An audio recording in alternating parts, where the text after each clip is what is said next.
Hello and welcome to Hellbent Holler Live. My name is Jessi. This is Joe, and welcome to the show. It's Monday. It's 7:30. We are back in the saddle and hanging out with you, the Hellbenders, the coolest crew on the internet right now and forevermore. We have a lot of really crazy stuff going on and had a pretty interesting week. Let us know. We're going to do mic check and make sure you can see us, make sure you can hear us, and we will get underway. How's the Chatteroony doing? Chatteroony's doing pretty good right now, man. I'm already having a hard time keeping up, which is good. So everybody digs your little spinning screen tonight. So yeah, I'm gonna put this up here. Now you know it's official. Hellbent Holler Live. It's official. Got the little werewolf It's up there. Official. All right, guys. I'm gonna go into the chat, make sure. All good, loud and clear. I can see and hear. Perfect. All right. Hennessy Kristen was coming back from Canada, so she missed last week's episode. Welcome back. I'm glad you made it back in one piece from the frigid neighbor up north. All right, everybody. We are caught up and ready to rock. All right. So, what? It's already starting. So, there we go. All right. Yeah. Hellbender Wheel of Fortune. Yep. I thought it was cool. It looked pretty neat. Encrypted Connections is here. He's okay. Looking good. I was just texting with him as we got on. So, Perfect. Yeah. Perfect. All right. So, I'm sure you guys saw the thumbnail. So we're going to go into kind of what's going on. What's up? What's new? What's happening? So Joe actually posted on our community page a comment that we received on one of our lives. And it was from this absolute nut bar. I thought it was like an AI comment or something. It was flagged as spam, so I didn't even see it until I went into those like comments that that kind of get filtered out. Yeah. And it was actually flagged. This comment might be spam, and I'm going. Kind of looks like just some AI generated like gibberish, but it mentions us by name. Nonsense. So yeah, it looks just nonsense. So the comment, I don't know if you guys saw it, but Joe posted it on the community page. He screen capped it and posted on there. It's unhinged ranting lunacy. Yeah, exactly. So if you guys haven't seen that, go take a look at that. But this guy accuses us of being pagans and we're left-wing pagan nut jobs or something. And then he it was a veiled threat. So that was that. And then he decided to, I don't know if you guys are familiar with the Vault of Nightmares. Yeah, James Tucker, the Vault of Nightmares. He actually got the crazy person. We blocked him. We blocked all of his accounts because he's got several accounts and he's been trying to comment and message us and email us and get in contact with us and threaten us several times via those means. Now he's contacting vaults. He's calling Vault and leaving threatening voicemails. Went after Dark Waters. Went after Josh Turner, Paranormal Roundtable. He's a crazy person. Gonna chop people up, put them in holes in the ground. So he was talking about butchering us, cutting us up, and killing us. But what's interesting, let's go ahead and do this here, is in his email, he refers to us as, you ready for this? Hellbent Holler, pagan lib scumbags. That's how we will be referred to going forward. For tonight. Pagan lib scumbags, yes. Pagan lib scumbags. So that's us, the pagan lib scumbags. So Pink Dahlia says controlled opposition. Yeah. Yeah, and Paul Emmett's got a good point. Remember last week in chat when somebody was asking if you were witches? I don't know, man. Listen, this is just a little YouTube channel that looks into weird stuff, you know what I'm saying? So, and you would be surprised at how it upsets people for some reason. So it just upsets people. Ghetto Yeti says he threatened Barton too, I thought. Yeah, he might have. I don't know. We just blocked him and moved on. I know he's like ranting and raving, and who knows, man. I mean, I don't even know what happens when you block somebody. Can they see that they're blocked? Can they still make comments and they think that they're going through? I have no clue. So what the flock says. Knock off the moon worshipping. Yeah, so that's some crazy stuff. Yeah, so apparently. But anyway, not the craziest we've ever dealt with. No. So, you know. And it's not the first time we've had death threats, so that's good. Apparently, Vault called the police and reported all of this because the guy left like 7 voicemails and is just ranting and raving and threatening to kill everyone. Unfortunately, I think we live the closest to this guy. Fortunately. So, yeah, fortunately. So. Fortunately, I think we live the closest out of everyone that he threatened to murder. We live the closest to this guy. We go into the woods like at night by ourselves looking for weird stuff. Mm-hmm. We live in pretty much a constant state of paranoia as it is. And that's like on a good day. You know what I'm saying? So I ain't really sweating it. Are you sweating it? So, no, we're not sweating it. Probably not. Oh, well, if it's not the fact that we don't toe the line on a Bigfoot theory, and now it's because we're pagan lip scumbags. Pagan lip scumbags. Yeah. By the way, Rap Master can't afford those Jenko jeans. I told him I think that was me that answered that comment. Told him he needed to bring that fad back. So I wore Jenko jeans. It does not surprise me in the slightest. I was in middle school. I wore Jenko through high jeans. School and through college and I'm wearing Jenko jeans right now. No. So. I'm wearing leggings. I also had this hair when I was in middle school. I found one of my old yearbooks. I had this hair. All right. Sure. So anyway, we released a video this week. Mm-hmm. It was we went out to the Laughing Beast area and we did another scouting mission, and we actually took all of our high-end audio recording equipment out there because the whole thing with the Laughing Beast is you can hear these sounds, and which we have not heard yet. We've heard not the Laughing Beast, but we've heard like the howls, moans, something moans, things off into the woods. We heard that on our first Laughing Beast installment. That was our first trip down there. This was our second scouting mission that we went down and filmed, but we took all of our really high-end audio equipment down there with us to see if we could capture some audio of that. And what did we capture? We diddly squat. Well, no, bugs. we caught we bugs, captured a lot of bugs. Water drops. We thought we heard something walk into the woods at one point, but that could have been a deer or anything, or it honestly could have just been just the natural sounds of the forest. The insects were so insanely loud. And I mean, we had ringed that place. We had gone through, we had a Zoom recorder running just stationary while we were setting up, just in case anything happened while we were setting the other equipment up that would capture it. And we had our parabolic, and then we had smaller digital recorders all around the clearing. All we got was bugs. So all we got was bugs. But I did get to do my cicada impression, which somebody had made a comment earlier going, if you don't mind me asking, why did you do a cicada call? And I'm just like, it's an inside joke, man. This just kind of happened. Oh, okay. Thank you. Okay. I just curious. Tell him he's got to come to Monday nights and then catch up. He'll catch up. Marcus Aurelius, thank you for that. Thank you for that so much. BR Gator goes. So he actually threatened all of us Hellbenders. Yeah. It's just, you might see him on the chats or the comments or something like that. It's just, we're not really overly, I ain't losing any sleep over it. We're gonna laugh about impromptu truth goes listening to his voicemails, you could tell he was getting drunk. I got in. Jessi had a wedding and I was out like messing.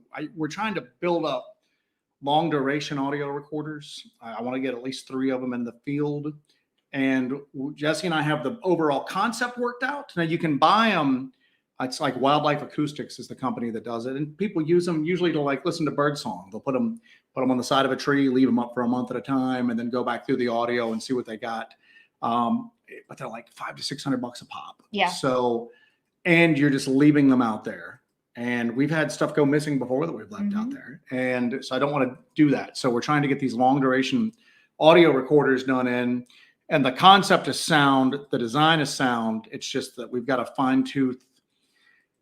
The audio recorder we're using has enough capacity, but it's got some software issues. And then the humidity is playing like havoc on the omnidirectional mics. Yeah. So we're going to probably have to step up in those. But anyway, I got back in late last night, about the same time Jessi did, and somebody had mentioned us going, you need to check out Vault's show. And we got on there just in time to hear like some of the craziness. So So number one, Vault, if you're watching this, Vault, don't give your phone number to these crazy people, man. So don't give your number to these people. He's probably got a burner line though. So. Yeah, probably. Yeah. So gosh. So yeah, but we were watching that. We were going, oh boy, that's awesome. Yeah, so Awesome. it is what it is. You'll probably see. And you know what? This is just the life of like a minor regional Dogman YouTube It's celebrity. true. It's true. It's very very tiring difficult. sometimes. It's very tiring sometimes. So Back to that video. You know, I put that together after we went out and we did that. We were out there for a long time. We got there kind of late into the evening, and we really never got anything besides the bugs and the water droplets on the leaves. And that's the problem also with going out in the summer, but you have to keep trying. Like I said at the end of the video there, if you have to just keep going out on these fishing expeditions. You have to just keep trying and keep hammering and keep hammering. That's why we're able to get the footage that we're able to get, is that we go out there with the right equipment and we keep going out there. But as you can see by that video, sometimes you just don't get anything. Most of the time, you just don't get anything. Because I know a few people were wondering why all of our videos have all this crazy evidence. And it's like, well, I'm not going to release videos where nothing happens. But here you go. There's a video where we don't get any evidence. However, it's kind of cool to see the process. It's kind of cool to see us go out into the woods and just doing our exploring around that we do. We found that foundation that looks like it could have been part of a chimney. So that really confirms to us that that area actually had homesteads back in it. This is something that we've seen in these areas over and over again, is the presence of these homesteads from the late 1700s up to the 1800s. And usually these areas that have high amounts of what we would consider high strangeness or paranormal or Bigfoot activity seems like it has these settlements in it. It seems like it has the evidence of these settlements in it. So that's good. I think that's good. That's a good sign. It's trending in the right direction when it comes to that. We also found what appears to be a graveyard or a burial ground on top of that hill. We found several of those in the past, so that kind of trends in the right direction too. There's a lot of Bigfoot sightings that occur around these old cemeteries and around these old graveyards, so that kind of adds to it too. But you guys got to kind of see just a scooting and a scouting mission. Scooting and a scouting. So Cryptid Connections, it went death threat stalkers, and the next is paparazzi. Learn to live with it because that's the cost of fame. Please, sir, get away from my limousine. I've got to meet David Paulides down at the Polo Club. That joke's never going to get old. All right, so we had some cool stuff in the chat. One of which I've never heard of. I'm going to see if you have. Do you guys know that there were supposed murders committed by vampires in Dillsboro, North Carolina, back in the 1700s? No. I've never heard of that. I did not. And I pulled it up while you were talking, and it's not a lot online, but there are. I don't even know where Dillsboro is. Do you know where Dillsboro is? Yeah. Actually, my grandmother's maiden name is Dills. So she owns the place. She owns the place. No, we're actually from the area. We're from around that area because it's in Western North Carolina. Okay. You and I pass through it when we go to my granny's house. Okay, cool. I'll show you where it's at. Well, there was some murders committed by vampires. Oh, it's near Clayton. You go through Clayton and then you kind of hit this through after that. So I'm assuming these were people who had immigrated over from Europe and then just started going all Dracula on people. All Dracula on them. I'm kind of skimming through it right now. Large bat-like creatures. Cool. Yeah, we'll check that out. People dead with puncture wounds to the neck. Soldiers were called in. This is crazy. Yeah, we'll have to check the story out. Thank you so much for doing that. Yeah, that's pretty cool. Yeah, we'll definitely check that out. Thank you for telling us about that. We will definitely look at that. And then Ghetto Yeti had one. Have you heard about the graveyard in Oklahoma with the graves that say killed by human wolves? No. That's Catherine Cross. There's a tombstone, and it says, let me see if I can get a picture of the tombstone up here real quick. Murdered by human wolves. So let me see if I can get murdered. A new tab. Make sure you guys hit the like button. I know it's early. Would it kill you? Would you be murdered by human wolves to hit the like button? For God's sakes. Yeah, that's pretty cool. I'm gonna look at that Dillsboro vampire murder. That might be something we could look into. We haven't been up in that area in a long time. Did that not come up? It did not come up. It's not letting me present the killed by human wolves. Present. Share screen. Okay. Share. Okay. Here we go. Add to stream. Pew. Bam. There we go. All right. Neat. Murdered by human wolves. What is the story behind that? There's a lot of debate behind it. I am probably not as well versed with the story, other than the fact that there was a book written about it, and there's a book actually called Murdered by Human Wolves, but I think it's like a fictional account that they take a lot of stuff through. Okay. Local lore says that they found her body and it was just ripped to shreds.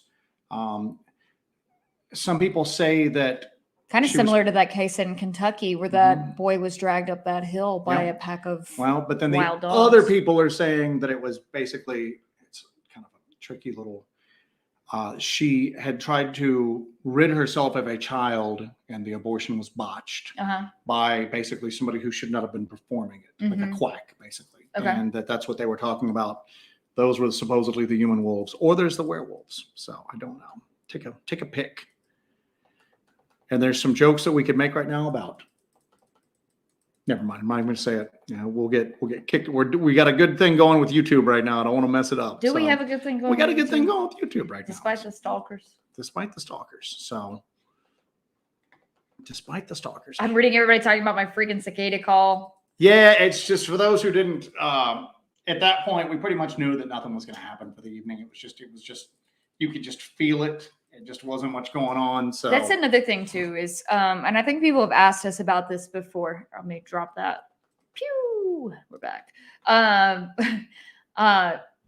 People have asked us about this kind of thing before. It's like when we say some area feels a certain way, we'll go into an area and it feels heavy, or it feels one way, or it feels another.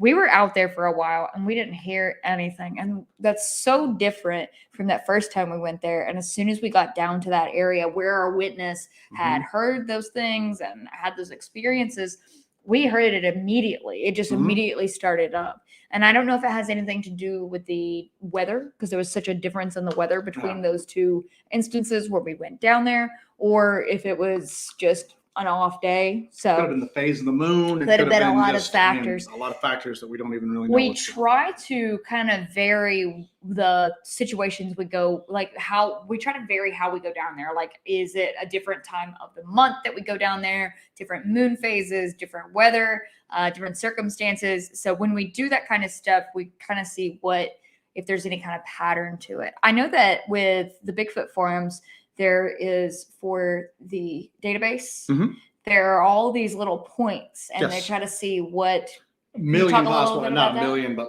there's hundreds of data points you can go by: phase of the moon, number of witnesses, age of witnesses, number of creatures that were witnessed, the activity of the creatures, the activity of the witnesses, and everything like that to kind of filter it out.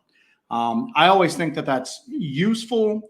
But again, it's like anything else. If you have garbage going in, you have garbage coming out. And that's obviously such a small cross section of reports. I mean, you can use it to look for patterns. I just don't treat it like the end all be all on stuff like that. So Kim Drescher had a point. Since you all brought all that equipment, that's why you didn't capture anything. Seems like the phenomenon has a keen sense of the absurd. We get daily people going, you guys just need to set up stationary. And daily, we're like, we'd love to. That would be amazing if we could set in a chair and just have all the cameras and microphones up all around us. Although we keep forgetting our chairs. Yeah, we keep forgetting our chairs. But that would be amazingly easy compared to what we usually end up doing. But we have to, because it seems like the most response that we ever get of whatever activity it is out there, the weird lights, the other stuff that we run into, we get the majority of that when we are kind of just beaten through the brush, or when we're totally off guard, when we're sitting down to get something to eat finally, or we're, going back to camp for the night. So yeah. And I always say it's better that we take kind of a kinetic approach. And I don't know if and I always use the term, we stir it up, but I don't know if it's because we've got kind of that energy flow and things are kind of moving around and we're kind of moving through the environment, this things seem to happen or things seem to trail us or kind of interact with us more. But it seems like every time we attempt to set up stationary, nothing happens. Nothing happens. It just gets really, nothing happens. It's so strange. But we're going to try to do a couple more stationary setups at that location because the woods are so thick that it's going to be almost impossible for us to move through them in that particular area. And there's a ton of drop-offs through there as well. But on this scouting mission that we went on, we noticed that there's a few small game trails that go off from that area. So we might be able to take those and kind of travel on those next time we head down there and move into that area again. All right. Marcus Aurelius coming in strong this week and every week, man. So is that shirt a Wendigo? It is a Wendigo, actually. It is a Wendigo that is feasting upon an armed military patrol, if you can see it. Is that Black Rifle Division? Yeah, it's Black Rifle Division. So So it's my favorite t-shirt company. So when they got the Wendigo shirt, I had to grab a couple of them. So Moondog Davis says St. Francis negotiated peace between Wolfman and villagers. All right. So the other thing you had listed was the craziness that's going on in freaking Peru. Yes. Which is wild. It's wild to me on several levels, and let's get into it. There's a lot of layers to this story, and I do mean a lot of layers. The final layer, the icing on the cake, is the best layer of all, though. So the final layer? The final layer. So let's get into it. So all right, so we're gonna go ahead. We'll start at the beginning. So this has been going on since July. But it only hit like U.S. news. U.S. news within the past week, 2 weeks, maybe. Yes. So So apparently, in a very remote area of Peru, there are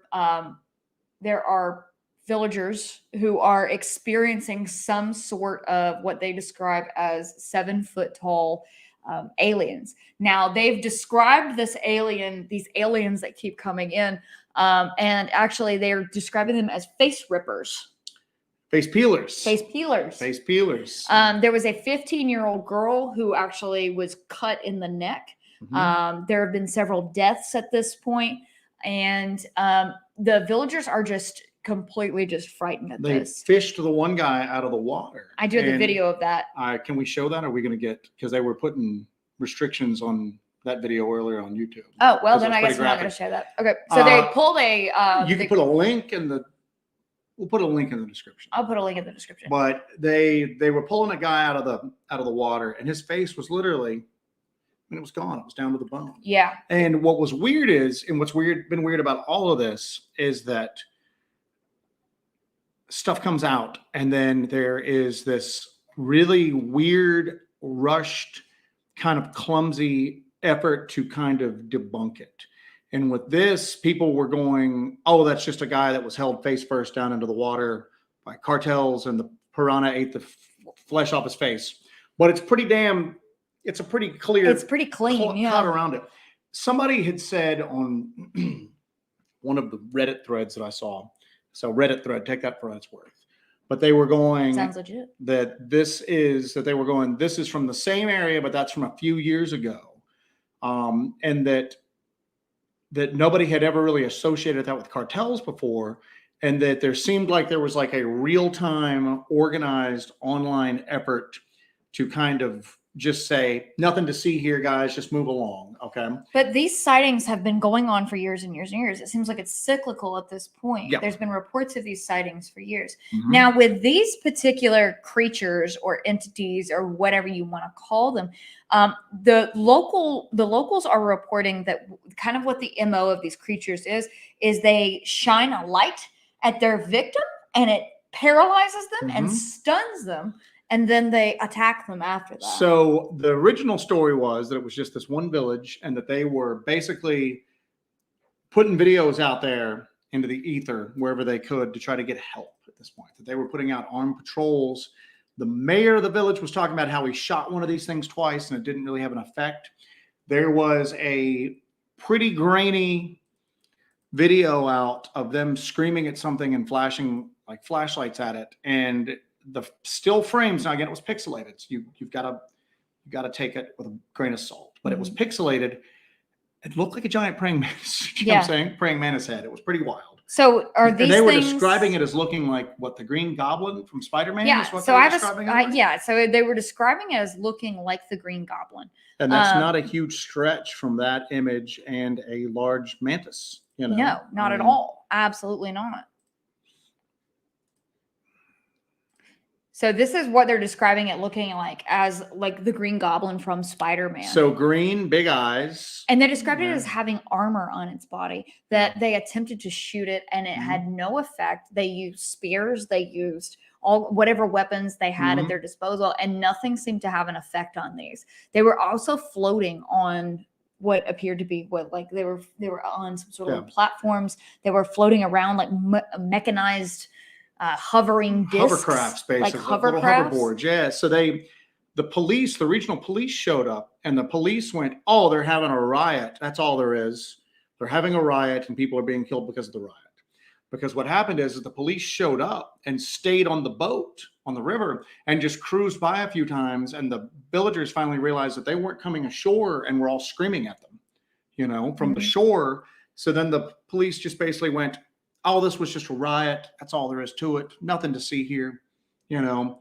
So then there was that. Then it came out that it was happening in other villages around there. Okay, that other villages were reporting this, and that the military had moved into one village and was staging up and was going to be moving out into the other two villages. And the main village that had started off with this was going, "You guys need to hurry. They're getting more bold. It's getting, the attacks are accelerating. People are going missing. Our weapons are ineffective, blah, blah, blah." So that's been coming out. Okay. Then that final layer, that icing on the cake was, then it came out that, nope, it's not aliens. Well, there's some more stuff before we get to that. All right, well, what more stuff you got? Oh, yeah. So there's reports in the local media, in the Peruvian media. Now, they take it very, very seriously there. And it seems like it's a joke here. Oh, yeah. By our mainstream media, it's a joke. But the Peruvian mainstream media was taking all of this very, very seriously. So there are people that are close to the situation at hand saying that there were organs being harvested from these victims. That I didn't hear. That they're victims of whatever this thing is, has been taking organs. You know, what that kind of makes me think about is, what is it that would say, let's not pretend, but let's take the stance that these are aliens. They're coming and they're taking these people's organs. What is it about these people that is appealing to these? What is there like a genetic thing? Appealing to the peelers? Show's over.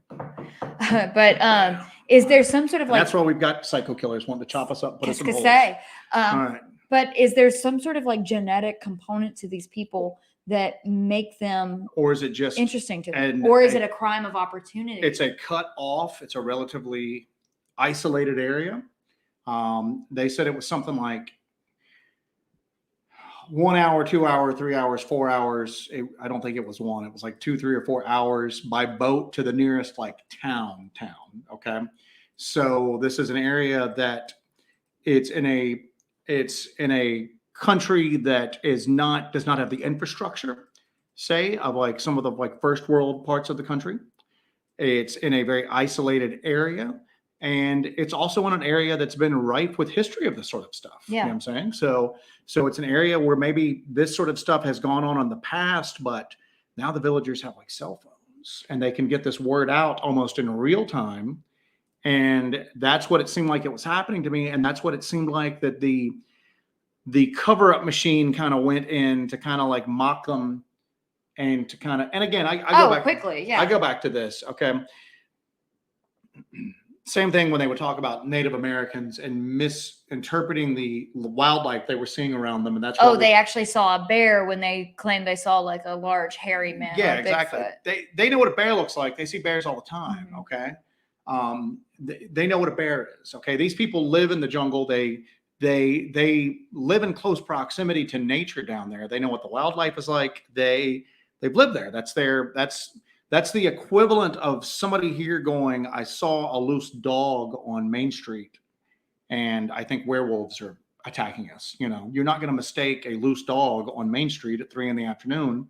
for a werewolf. Well, these people are not mistaking the natural wildlife down there for 7 foot. And again, that's what wildlife do you misinterpret as a 7 foot tall armored alien on a hoverboard shooting beams of light at you and peeling faces? That is very similar to reptilian or an insectoid type alien, Yes. right? So I didn't know that they were having there's more. Some of the people down there are reporting that these things are coming from underground, that they've witnessed them coming. You were from far more versed underground. on this than I am. So they're witnessing them coming from underground. Now there is a network of cave systems underneath Peru, and there have been many that the officials have had to go in and actually close down. There were some illegal mining operations, but they were tapping into these cave systems there. And it might be kind of similar to what we think may be going on in the Appalachian region, where you have all of these coal mines digging into these mountains, digging into these areas where these cave systems are, where these things are probably or possibly inhabiting, or they're lurking, or they're hiding out. Maybe they've always been here. Maybe these are not aliens from another planet. Maybe they are underground, because there's people reporting them coming from beneath the surface. I didn't hear that. To your comment earlier, Scott Yeager had mentioned that blood type might be a factor. Then Tracker followed up with RH negative is high in Peru. One of those little tracker factoids that isn't Peru the location of some of those elongated skulls that have been found over the years? So has this been going on for a long time? You know, if you look at that, you know, the description of the green goblin, look at that. What do you see? It's an elongated skull, man. So, you know, if you take a look at that, what do you see? I see what would be considered the freaking look at the elongated skull. That's exactly what that looks like. And that is exactly what those skulls look like. And when they describe that. Can I interrupt you real quick? Yeah, go ahead. Something real quick. Jeremiah from Bigfoot Society's in the house. And Jeremiah pulled off a coup this week. Yes, he did. In the Bigfoot podcasting world. And Jeremiah had Violent J from the Insane Clown Posse on telling his Bigfoot encounter. It was awesome. It was awesome. A whole category of people out there that normally would not come forward with their stories. And he said, you know what? I had this encounter when I was, I want to share it. Reached out to Jeremiah. A sane man would be like, there's no way in hell I'm going to have Violent J on my show. Jeremiah was just like, come on in. Now they're like the best of friends now. They're like buddies, But anyway, if you haven't had a chance to see that. Welcome to the Sigma Bigfoot world. Yeah, exactly. Jeremiah. So yes, indeed. But anyway, they're coming from holes in the ground is what these people are. So there's reports that these things are coming from underground. Now, going back to this organ harvesting thing, think about this. Okay. Let's circle back to that. Let's circle back to the organ harvesting. Yeah, I think that's pretty freaking interesting. They're tearing off people's faces and harvesting organs, okay? They're stunning them with lights. There's a smoke screen diversion that's being used here in the process of doing this. Think about this. Okay, so whatever this could be retro technology being used by corporations who are trying to access the gold under the ground. Okay, that's a big stretch. They're just trying to scare these villagers so that they can have access to this gold. That's the new story. But wouldn't they have to have access to this insane level of technology to have jetpacks or hoverboards? Well, like I always say, Occam's razor cuts both ways. Okay. So let's look at it like this. So the story that's come out, and what was very disappointing is that there were some people that were involved on the UFO side of things that were very gleefully adopting this explanation of it being like illegal miners, just because everybody likes to debunk a story that they themselves are not personally involved with. Okay. So the story was that these were cartel-backed illegal miners who were trying to scare the villagers away from their illegal mining operation. And in order to do so, they had bulletproof alien costumes, which made them appear to be 7 feet tall, and that they had not even cutting edge, but bleeding edge personal hovercraft. And they were using those along with some sort of like insanely powerful chemical laser weapon that was inflicting these burns and these cauterizing wounds upon the villagers to scare them away from this illegal mining operation. Okay. So let's throw to the side the impossibility of being able to get bulletproof alien costumes that make you appear to be 7 feet tall. And a really good point that somebody made is that, and they showed a few pictures of people that are involved in these, like, basically, I don't know what the right word would be, underground mining operations, these non-sanctioned, non-licensed mining operations. They're very small people. They choose very small individuals to be able to climb into these, like, you know. And these creatures are described as 7 to 8 feet tall. And then the hoverboards. But here's my thing. So basically what you're saying now is that the cartel just wields zero power and doesn't have the ability to make people afraid. If the cartel wanted to scare them off, they would come out literally and just go, hey, we're the cartel, guys. You're in this village that is 3 hours away by boat to the nearest town. We're just going to kill you all. We're going to kill you all if you get around our mining operation, and then we'll make it look like your village burned down. It's the cartel. The cartel does not need to go to such expensive and strange lengths to do this. However, if you let's play devil's advocate here. Say that this is some sort of illegal gold mining operation, and that they're not that they actually have this technology and they're actually doing this. Couldn't they just convince a few people or get a few people to tell this story, throw a few corpses in there, and then just let these people perpetrate this story around the village? Well, I mean, wouldn't that be an easier way to kind of get this out there? That there's Here's even easier. At night, when people walk out away from the village, you just grab them and slit their throat and leave them on the path going out of the village. Yeah. And then people go, don't go into the jungle, guys. Somebody's killing us. Again, it's the cartel. When did the cartel become Old Man Smithers that owns the amusement park from Scooby-Doo? You know what I'm saying? I mean, this is an organization that, you know, so on one hand, you're saying they're so bloodthirsty enough to cut off people's faces, and that's what the face peeler idea came from. But then on the other hand, they go to these kind of ludicrous and extreme lengths, and that's exactly what I thought of. It sounds like a Scooby-Doo thing. Like you're going to pull off the 7 foot tall bulletproof alien's mask, and there's not going to be anything there because, well, if that is, there's 3 Peruvian miners like stacked up inside of this like outfit. I just cracked myself up, excuse me. Anyway, but that's what it seems like to me. And that's what it doesn't make sense. And when I saw people sit there with a straight face, give this explanation, I'm going. And they're hitting it really hard. They're like, nothing to see here, folks. You know, it's the got the Saddam Hussein again, thing. So let's look at it like there's nothing to see here, folks. They're just. The idea of 7 foot tall bulletproof aliens attacking villagers on hoverboards, that's pretty hard to believe, right? Right. Okay. What's equally hard to believe is that the cartels have, and that must be a damn rich mine if they're investing this much time, money. Well, if it's gold, I mean, you know, but what's the cartel? Now, again, here's the other thing too. Doesn't the cartel make like a bunch of money on, I don't know, like drugs, you know? And that's relatively pretty easy work compared to mining gold with like pickaxes and whatnot. So, but anyway, so the cartel now has to acquire 7 foot tall bulletproof alien costumes. They now have to acquire there's a lot of logistics involved in this scheme. Hoverboards that I guess have some sort of active sonar capabilities in order to be flown through the jungle, because the jungle's, it's a jungle, it's pretty dense, you know.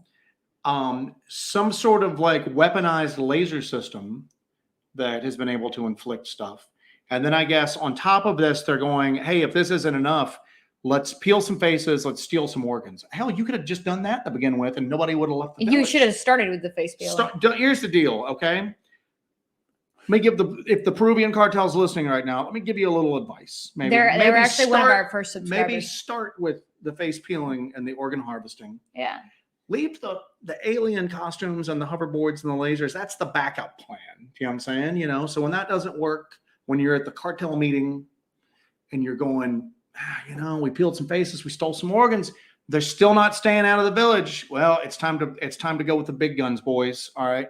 It just doesn't, none of it made sense. Both things are equally implausible to me. However, the villagers, the people that are on the scene are going, hey man, we're dealing with aliens, and Yeah. we've seen them, and we've shot them, and they fired lights at us, and they have killed people, and they've done this, and they've done this. Okay. So now there's this massive cover up with this. Yeah, I mean, exactly. But And- if you look up, because we were doing some prep for the show today, if you look up any information about this, all you get is these cover up stories, and there are more cover up stories than the initial reporting on the event that happened. Yeah, and what's weird is that the Glee, and let's not mention any names, but one of the UFO researchers that was involved with it, we had some admiration for, and now we're just kind of going, did they get to him? Did they get to him? Et tu, Brute. Yeah, exactly. So, but it just seems odd. And the thing that always gets me is coming from a pagan lib scumbag such as myself, you know. It's the only perspective we have. Exactly. Is that just because these people live in a Peruvian village, they got the same brain capacity as anybody else. Okay. Just because they're not from like a first world country and they're drinking Starbucks, they know their environment. They know what's around them. They are more in tune with their environment than we are. They're not fools. Okay. They're not this whole thing of just, you know, you thinking that anybody who doesn't live in a major city is a savage, you know, and they're just super. And guess what? You know, they probably are more superstitious, but you know what? That just probably means they're more in touch with the weird stuff that's going on out there at this point. So you want a new little wrinkle to the situation? You know what? I think I'm probably going to get invited to join the cartel after the great, you know, I'm probably going to get a embossed as invitation. An idea man. An idea man.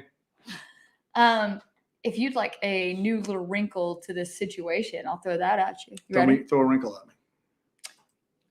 All right. According to the Merco Press, this is a article dated June 26, 2023.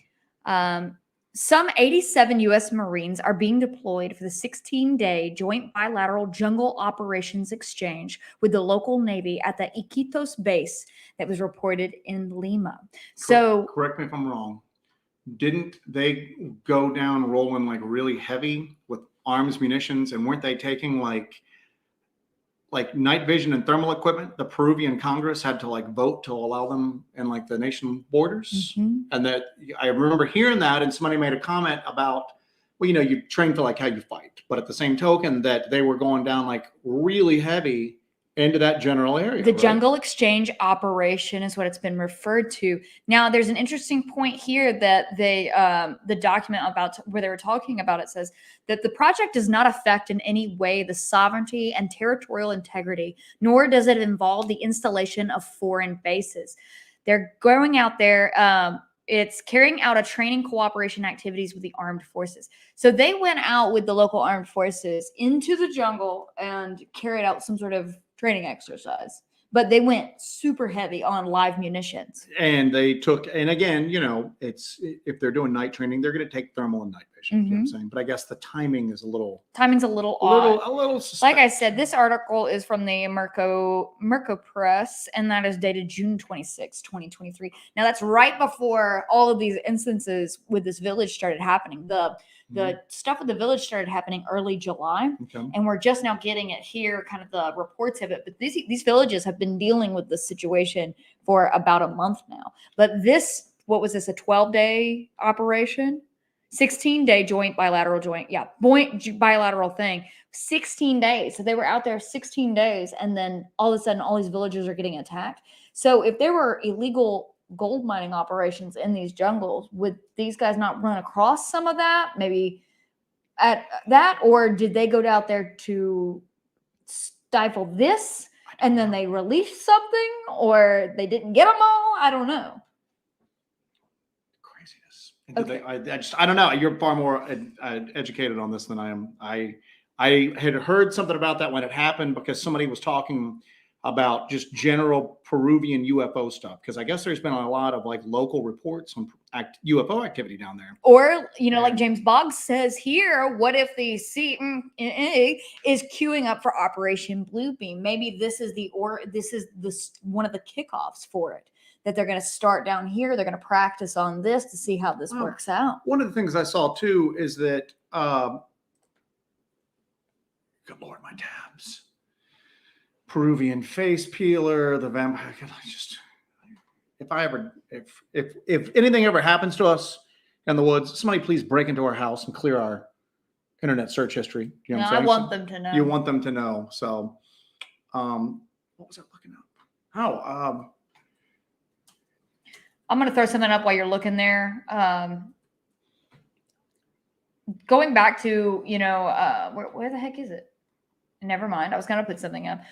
What the Flocks had a funny comment about why didn't they just do the old classic, put Jesus on a slice of toast and tell him to stay out. Toast Jesus wants you to stay out of the woods. Yeah. So, well, the Peruvian, I can't find it, but the Peruvian UFO investigation office apparently just reopened. It reopened like a while ago, like 10 years ago. But apparently Peru is extremely open to the idea of UFO reporting, investigation, and everything like that. It's because this has been a part of what people in Peru have experienced for years and years and years. It's almost commonplace. And look at the Dogman and the werewolf reports we get out of like Central and South America. The people, and we're not that well known. So if we're look at that documentary we just watched where they had the crashed UFO and the retrieval of the two live beings. But if a couple of just relative nobodies like us are getting people from Central and South America contacting us, telling us about Dogman and werewolf stories, and it happens with so frequently down there. Yeah. And it's just, but everybody thinks of it. They think of the LBO, they think of this, and they think of that. Now this is going on it's at least going on in South America, and it's going on pretty frequently at this point. So we've had some extremely credible people. The guitar player, remember the stories he had for us and everything, that just some extremely credible people have some just wild stories that they've told us, and they tell them extremely matter of fact. So I did want to throw this in before we get off it. The face peelers are called Los Pelacaras. Los Pelacaras. That's now going to be my wrestling name. Los Pelacara. And then the blue corner, fighting out of South Carolina, Los Pelacara. Depending on what you eat, you could be the wall peeler. No, I need Los Pelacaras. Sounds better. It's going to be a tag team. We need a tag team partner. So, what the Flock says, 90% of all UFO reports come from the USA. I think it's because there's a reporting mechanism in place. I think there's something in place, and that we have the leisure. We have the leisure on our time to. I'm going to make. Hey, I saw some weird lights in the. I'm going to go make a report today.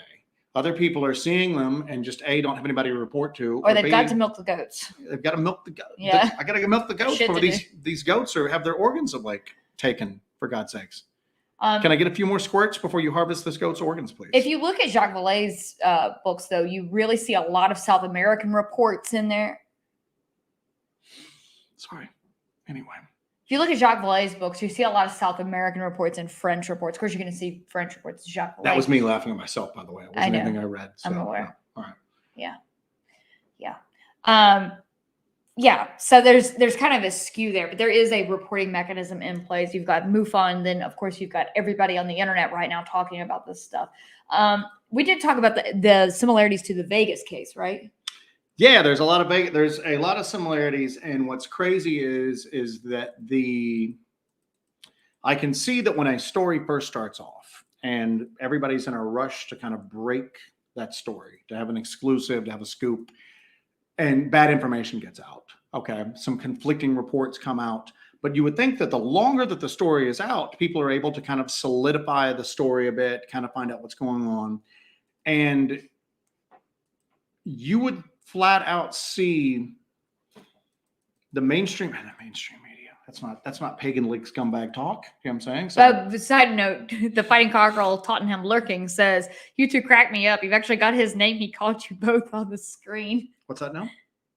Pagan lip scumbags. Yeah. Oh yeah. Exactly. Go It's our new jam. That's the second tag team I'm going to be involved in when Los Pelacaras breaks up, due to unforeseen betrayal that takes place. Are you going to take like a face to a heel turn? Yes, indeed. So anyway, damn, this show's gone off the rails already. Good Lord. So I don't even know what I was talking about. That just wiped everything. What were we talking about? Were you hit by an alien beam? I was beamed. What organ was taken? But the Las Vegas thing. As it came out, and then the mainstream media first started out, and it's always tongue in cheek. Okay, there's a certain level, at least with the major media corporations in the United States, even though the UFO stuff is getting airtime, it's still kind of tongue in cheek. You know what I'm saying? It's still kind of like, there's like still some like little snickers to the side about it all. It's getting airtime, but it's being taken more seriously, but it still ain't being taken seriously. And with the Las Vegas thing, it came out, the story made the rounds, and then just you watched it just kind of got spun until it was a hoax at that point. And then everybody's going, oh, well, that ring cam footage, that wasn't from that neighborhood, and the police body cam footage, and just, the very convoluted debunking started up at that point. Okay. And you know what? People accept that because they don't want that story to be true outside of a very small sliver of the American population that knows something's going on, and they just want some validation. Most people, especially in the press, don't want a story like that to be true. So if somebody offers you a lifeline, even if it's shaky, you're going to take it. You're going to take that lifeline because it's easier for me to believe that there are 3 Peruvian miners stacked up in a 7-foot tall bulletproof alien costume with a hoverboard and an experimental laser terrorizing villagers than it is for me to believe that that story might be true at that point. So they just grasp. I think it's easier to accept that you've got some really creative cartels and 3 stacked miners in a trench coat, Oh, Lord. Ask yourself, why lately this talk about aliens? Are they getting us ready for something big? I don't think that it's... And I think everybody, sometimes you'll say that kind of statement and people go, oh God, here we go again. What are they distracting us from? But it's real. It's real. There is a real level of distraction going on with all of this stuff. But that doesn't negate the fact that this stuff could also be happening. It's not like it's either happening or not happening. I think there's a little bit out of column A and a little out of column B. It's not mutually exclusive. It's like if you were sitting at a 4-way stop on a road, and I can't imagine why you would need to do this, but let's just say you need to. And you look over and the guy across the street's getting ready to answer his phone. You're like, we've got to keep John from answering his phone. Ram him. And you just smash into him head on. And somebody goes, I was sitting at a stoplight and somebody smashed at me head on. I was just a distraction. Does not negate the fact that I just got smashed into head on. I still got smashed. And I don't think it's that. I don't think it's everybody is so distrustful of what the government, and rightfully so, because honestly, this is the end product of decades of basically gaslighting by the government at this point. But at the same token, there's the government and then there's the government. When you see U.S. congressmen and senators going, we can't even get the room to have this hearing because they're talking about how the powers that be in the government are like trying to keep this quiet. And I'm going, aren't you guys the government, man? Come on, you're Congress. That's about as government-y as you get. That's not the case. The government is made up of these like unelected officials that are basically in power. Are we getting into Majestic 12 territory? Well, I mean, here's the deal. It's what's been kind of insinuated. I mean, it's been insinuated. But the thing is that I think that what has happened is that it's twofold. I think that a lot of these people have grown that are within the program have gotten frustrated with the lack of progress on it. Okay. Or maybe they know something's coming and they're trying to behind the scenes get word out. I don't know what we could do about it if something was coming, but I think there's that. I think that a lot of the people that have been in charge of this stuff are dying off. And I think that some of the newer people that are coming in are going, hey, we really need to get this. I think there's a power struggle going on behind the scenes here. Oh, for sure. And you can see it on how Lou Elizondo has been treated. Yes, he's who he says he is. No, he's never been to the flip-flopping on the official Pentagon statements. And I'm going, it's because the balance of power is shifting back and forwards very quickly sometimes.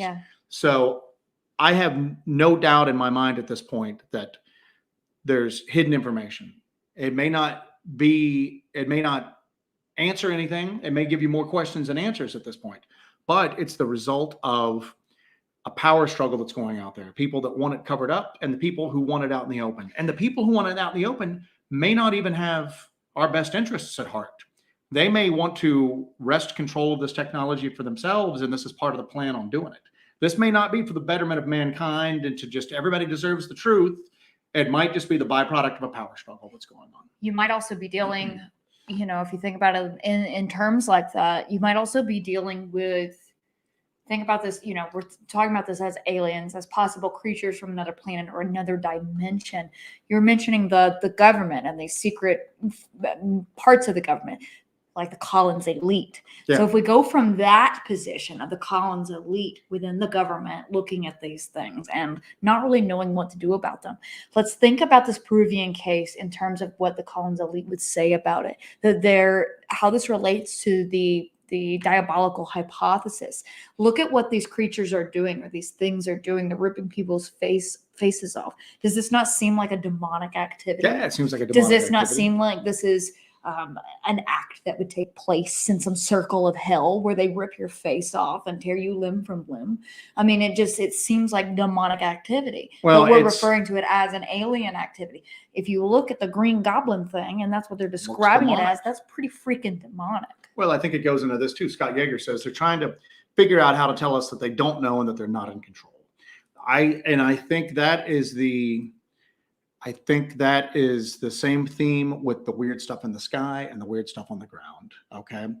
They know something's going on. They don't know what it is. They obviously can't control it, or we wouldn't even be having this conversation in the first place. Not Today Saban has a little thing here about that as well. Not Today Saban says, y'all, I think we all know those in powers would discredit the legitimate second coming in a biblical sense, because they'd be exposed as to being as powerless as we are without their titles.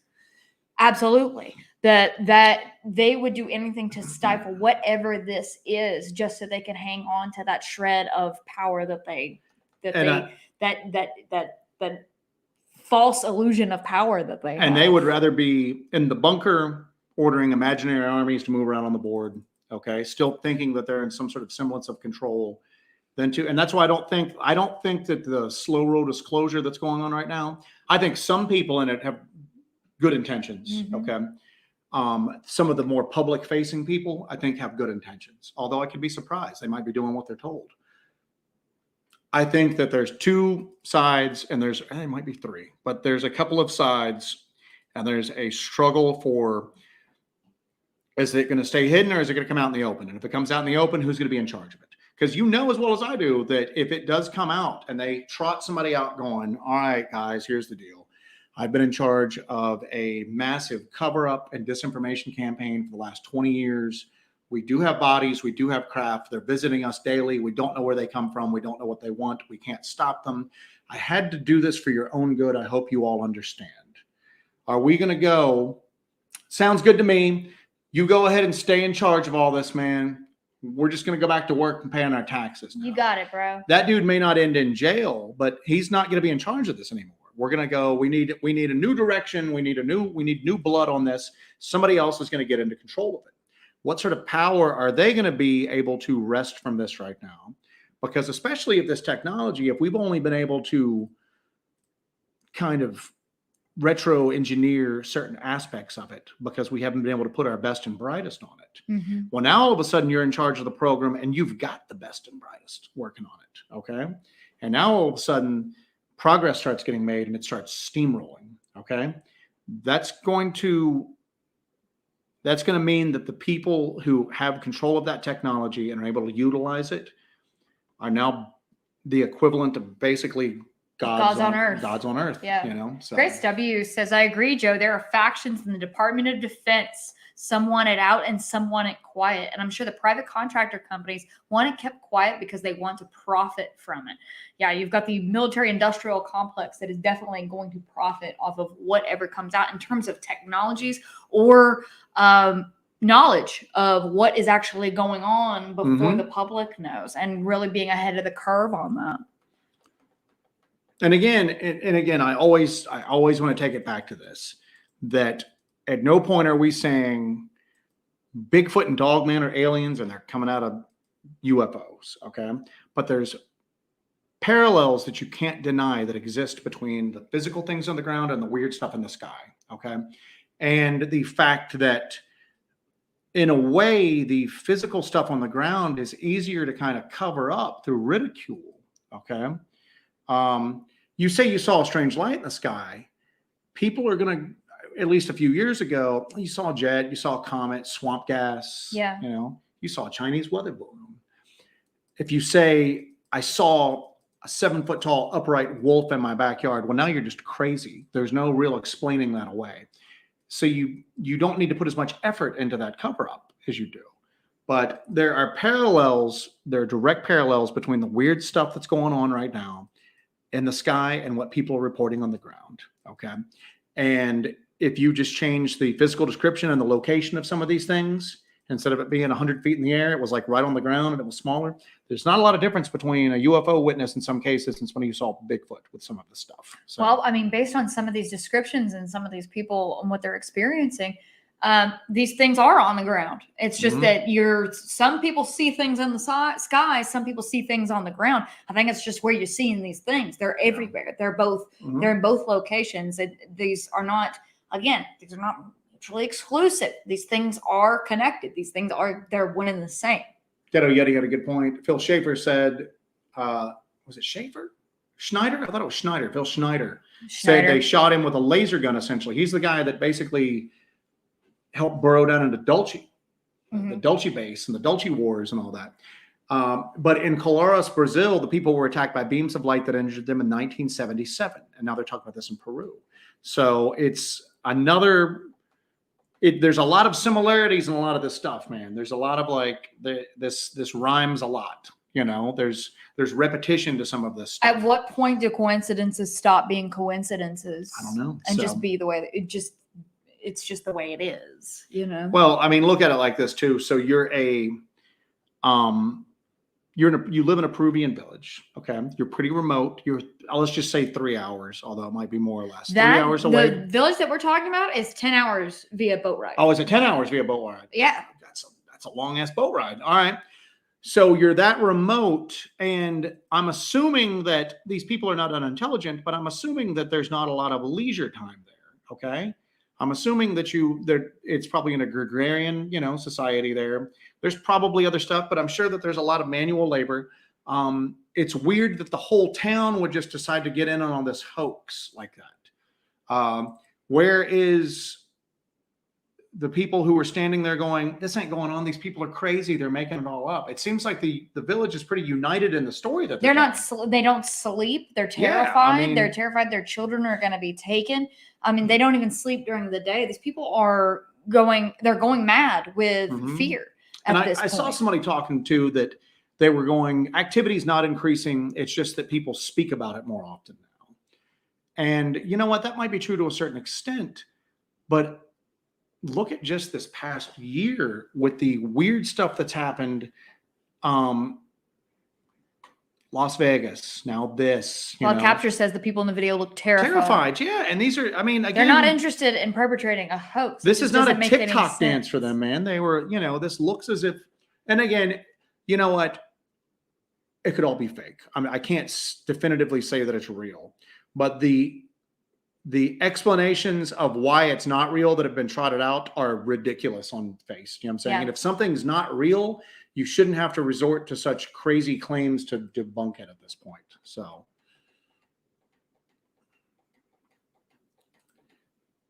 Oh, Stephen Vanderland's got a good one. The Nazis cloned wolves to be bigger and more dangerous just to hunt and train. This was in the 30s.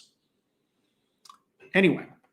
James Boggs, thank you for that $10, sir. James Boggs, thanks. Find out how all this ties to the Finders, and you'll know a lot more. I do deep dives on that segment of weird stuff, the Finders, cult, MK Ultra, all of that stuff. I'm sure it ties to it. I'm sure in some way. Now, if you want to kind of think of this in that way, here, let's do this now. Let's throw together a scenario here. Maybe these organizations, similar to the Finders, are aware of these entities, and these are entities.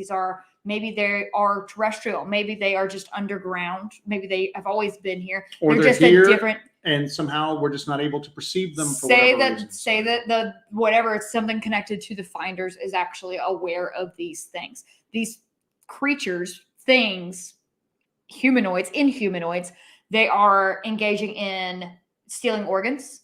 There are people missing. So how does that connect? Maybe these people are procuring organs for some sort of organ trade. Maybe they're procuring humans for some human trafficking. We don't know. They could be just some foot soldier for some weird occult government entity. Mm-hmm.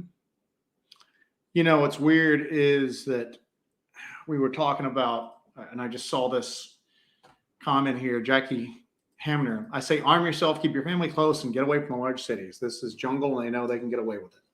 So we were watching, again, we weren't UFO people to begin with, but especially after we encountered that large burning light in the woods, we've been playing catch up to this. Yeah. And now we're starting, and maybe that's why, you know what, maybe that's why we keep harping on these parallels that don't seem to get talked about a lot, is because we didn't come in with any preconceived notions. A lot of this is like new to us. We're learning a lot of this stuff for the first time. Well, we had to kind of change our view on everything. We really were not into aliens, UFOs, anything like that. I hated talking about aliens or UFOs. I had no interest in the subject whatsoever. And the more information that I receive, I've had to change my view on this. Now this seems to be more pressing than a lot of stuff. And it really ties in with things that I was more interested in. It's all one and the same at this point. Well, we were talking about how there's the government and then there's the government. Was it Senator John Kennedy that was talking after one of those closed door sessions? From Louisiana? I think so. The one, well, they did a closed door session for the Senate, and he comes out, he looks a little shaken, and he's talking to reporters, and he's just going, listen, you know, stuff's starting to come out now, and we're getting like, you know, the tip of the iceberg here, but the phenomenon is real. There's something going on. Why has this been hidden from the American people? Meaning, why has this been hidden from me? I'm a senator. This isn't right. But you remember when he talked about it, what was the last thing he said before he walked away? He looked at the camera and he goes, lock your doors tonight. And everybody went, well, what the hell does that mean? And everybody was like, oh, that's just a colloquial Southern saying. It's basically saying goodbye. I've lived in the South my whole life, city and rural. I've never heard somebody go, lock your doors tonight, as, you know, they were leaving out. The dude looked shaken, and he flat out said, lock your doors tonight. And I think that the people that are getting a glimpse behind the curtain are unsettled by what they're seeing. Yeah. So. Shitty smooth. They're not aliens, they're demons. We mentioned this before. It connects with that diabolical hypothesis that we've talked about several times at this point. It's like a tale as old as time. Tale as old as time. A song as Face old as peelers time. and organ snatchers. Kim Drescher, I could not agree more with the sentiment. With this phenomenon, the more you find out, the more you realize you don't know how strange it all really is. And I think that's why I can't speak for you. I sometimes am not as patient as I should be with people who have everything figured out on it. Okay. Because I'm saying right now, outside of, and I'm going to just say this, outside of somebody who has a team of specialized degrees, you know, an unlimited, we're about as well versed as two ordinary private citizens can be at this point. Factor in, and not about the minutia, but then you factor in the fact that we're going out weekly looking for this stuff, and we've experienced some of this stuff. Mm-hmm. And the longer we've done this, I have no clue what the hell's going on. Do you know what I'm saying? And how could somebody who's just, because you've watched a few YouTube videos of somebody talking about something, you have an idea of what's going on? I mean, I'll tell you this, 10 years ago, if I'd heard this story in Peru, I just would have gone, this is crazy, you know, whatever. You know, there's just no way this is happening. And now I'm going, you know, if it comes down to it, if I'm going to believe the mainstream broadcast media or some Peruvian villagers, I'm going to side on I'm going with the villagers. Going with the villagers in this one, man. So Grim had an interesting point here. The face-peeling corpse they pulled out looked like cattle mutilation style with bloodless, clean cuts. If you look at that video, which I don't know if I might link to it, you can probably find it. We found it on Twitter. It's a man being pulled out of the river by a couple of people. It's a very clean skull. There's no flesh clinging to the bone or anything whatsoever. It is completely clean. It's surgical. It's surgical precision. When you think about cattle mutilations, you think about the eyeballs being removed. You think about various organs being removed, and it seems like it was cut out with a laser. Some of the wounds are cauterized, but it's very precise and it's very intentional where these wounds are. And this corpse is being pulled out of a river. And if you have people who are saying something about piranhas or something like that, piranhas don't necessarily target one section of somebody's body and then just leave the rest alone. The rest of this man's body looks like it's completely untouched, but the face looks like it was taken off completely and just cleanly, insanely. There was a case, the human cattle mutilation. The human mutilation, that took place in Brazil, and I can't remember. Of course, Brazil, South America. Here's another one. There was a woman that was mutilated. Mm-hmm. But if you look at the lower portion of his face or skin, it looks exactly like it. I mean, it's down to the bone at this point. Yeah. So, and it was a very clean cut. Thank you for that, Grace W. Those villagers looked and sounded truly scared. I doubt they're a bunch of weak, pansy people. They live in the middle of the Amazon jungle, for crying loud. And here's the other thing, too. They weren't fleeing. They were trying to get somebody to help them fight, basically. They said that they're hunting rifles and they had made spears and all of this. They were starting to do armed patrols at night. Mm-hmm. That's pretty elaborate. That's a pretty elaborate hoax, man. You know, they've got other stuff to do, like survive in the jungle, which is a full-time gig. Full-time gig, man. And the thing is that they are. I thought it was telling too that the police wouldn't get off the boat. And is it because they were just already just kind of like making an effort? Take a boat, send a boat by there to let them know we're looking into it. Or was there something else going on? Was there a reason why the police didn't want to get off the boat and go in and talk to these people at this point? There's also descriptions. I know somebody says they're going full on predator out there in the jungle. There was also descriptions of sort of a pixelization, sort of a cloaking. They had some sort of cloaking type of stuff. Some sort of cloaking technology or ability that you could look at them and then they would kind of blend into the I'll tell jungle around them. And here's my thing that I'm going to with it. The Vegas thing, the family was scared. They were armed. It was pretty traumatic for them. This is like violent, you know. The first thing that I saw on this, the very first exposure I had to the story, was a post on a forum that said gunfights with aliens in the Peruvian jungle, you know, and that's pretty much what it is. There's like a low scale, pretty intense conflict going on there that now maybe the Peruvian and maybe even the American military are at least starting to take place in. I mean, that's a pretty bold statement. We don't know, but and then this crazy story came out where they didn't even try to notice that they just didn't go, oh, it's fear. These people this was a story that the cartels spread.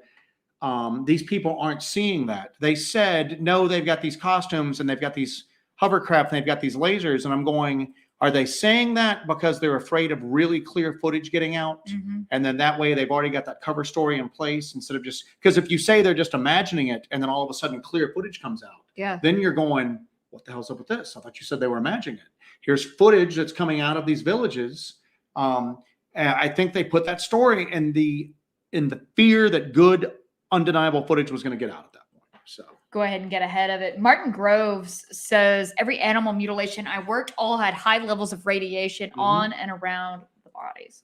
Do you want me to put the link to the video in the chat? Is that it? Let's hold off on it just because it's been. Here's the deal. That's the other thing too, is that video was around for like a while. The video is labeled August 8th right here. Yeah, but then there was an earlier version. But it was taken. I think they said it was taken in July. 60 days old. Yeah, but what's happened now though is that there's a real concerted effort to ban people that are sharing that and to take that video down. Okay. Which again, if this video is a cartel video, you can see some pretty gruesome stuff online with a couple clicks of your mouse. You know what I'm saying? Cartel killings, torture, and all that.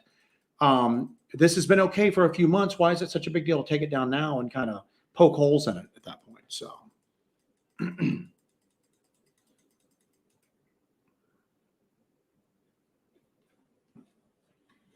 Roger Claiborne says fake alien invasion require alien looking chimeras. What better place to test them out than in the middle of nowhere? Maybe they were planting the chimeras. Maybe that's what the 87 Marines in the jungle were Chimera doing. Wranglers. Chimera Wranglers. It's a possibility. Jackie Hammer's got a great comment here. In 1940, my mother and aunt were terrorized by a large UFO in Edinburgh, Indiana. Took them years to talk about. Jackie, did they see things on the ground as well, or is it just the lights in the sky? Frank Harrington, $2. Thank you very Patricia. much. Thank you, Patricia. That is Patricia. How are you? Patricia had a little thing on here earlier. She said, something happened in my house in 1977 that has never been figured out. I have so many times wanted to ask you two what you think, but I don't want to be a pain in the booty. Patricia Harrington. Roll that email. Email us and we'll give you our 2 cents for what it's worth. And yep, there's our email down there at the bottom. If you want to email us what happened, we'll take a look. See. Pagan lick scumbags. I love that. Anyway. Pagan lick scumbags. I even put the little dash in there because that's what he had. And Matt Keenan's going to adopt our cats if we are. You're saying that now. You can come right now. You can come right now, just on the off chance that we go missing in the woods. I'll pack their bags. Yeah.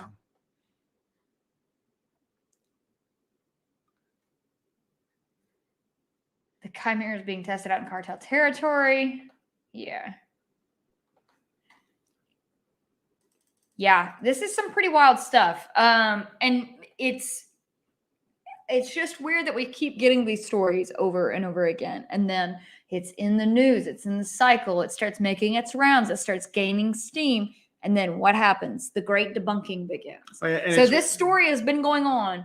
This story has been going on for Mhm. weeks. These people have been dealing with this for weeks. As soon as it starts to get legs in the United States Mhm. and people are talking about it, it starts making the rounds on Twitter, making the rounds on Reddit. As soon as that happens, almost immediately you have the Peru prosecutor from the prosecutor's office Who's probably never set foot there himself. saying, yeah, probably is in Lima, just Mhm. he's sitting in Lima in an office. With the Lima bigwigs. The Lima bigwigs Mhm. sitting in his office, and he's just saying that it's gangs. Now he's saying that it's gangs trying to do an illegal gold mining operation. This has been going on for weeks, but as soon, and I mean days after it gets legs in the United States, now they've discovered the source of this. They didn't discover this after it had already been going on for a month and a half. It's bullshit. This is, and what's crazy is that we don't know whether it's actual alien activity, and we don't know if it's cartel-backed Peruvian illegal miners with 7-foot-tall bulletproof alien outfits, cutting-edge hoverboards, and laser weapons.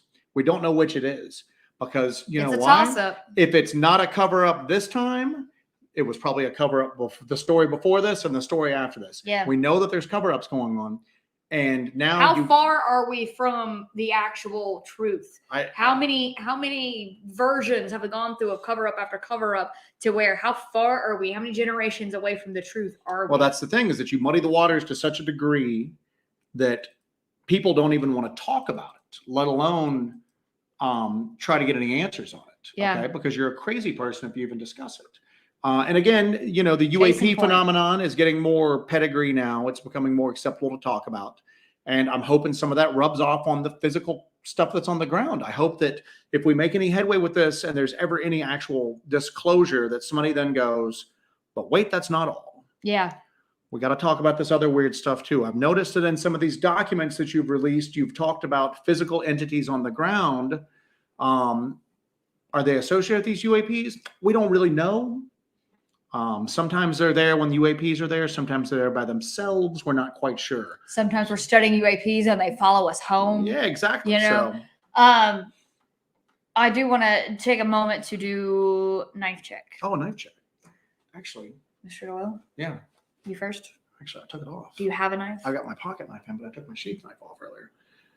Kill that comment, so that way we don't have it. Oh, yeah. Kill that comment. Let's clear the stage. Buck knives tonight. I have a buck frontiersman, which is what I carried, I think, in the first LBO series that we did. Was it in the first one or the second one? I think. Carried in one of the LBO ones. It's a big old chunk of buck. Chunk of buck. Chunk of buck. I love that damn thing. I have a buck kalinga. This is very similar to my Bowie knife I had the last week, I think was my Bowie knife, but this is a buck kalinga. Isn't that beautiful? And you've got your brass guard, wooden handle. Oh yes, I'm gonna Vanna White that knife for you guys. Vanna White that night. Yep, that is a wicked, wicked blade. That is a buck kalinga. Eventually, we'll have to go through the cycle of knives again after we've gone through all of these, huh? So Lance Landmark said a great point. He goes, our government has admitted to recovering biologicals from downed craft. What more do you need?